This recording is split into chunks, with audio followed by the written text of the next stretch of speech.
working on experiments that we hadn't even thought of 10 years ago, even 5 years ago. Graphene throws up all sorts of new challenges for completely new types of science to do. It's hard to think of another type of material in which you would have those sort of challenges thrown up on a weekly, almost daily basis. That's what's really exciting about graphene. What's happened over the last decade is that there's been a big expansion of graphene work into my own department, which is chemistry, into material science, into the life sciences, and into engineering.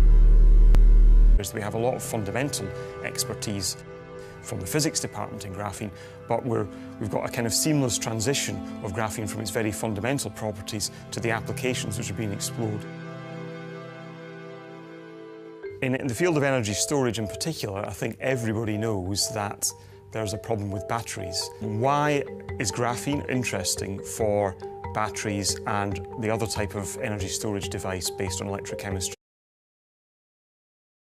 An electrode material has to conduct electricity, but it should also be light, and energy is stored basically as a function of the volume or the area of the device. So you want a high surface, high volume, light, stable, conducting material.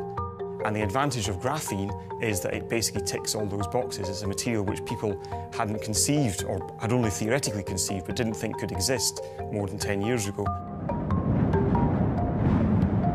It's difficult to get energy in and out of batteries quickly, so for your initial burst of acceleration, if you had, for example, an electric Ferrari, then how would you get your 0 to 60 in under a second? It's hard to imagine that you could get that from a battery.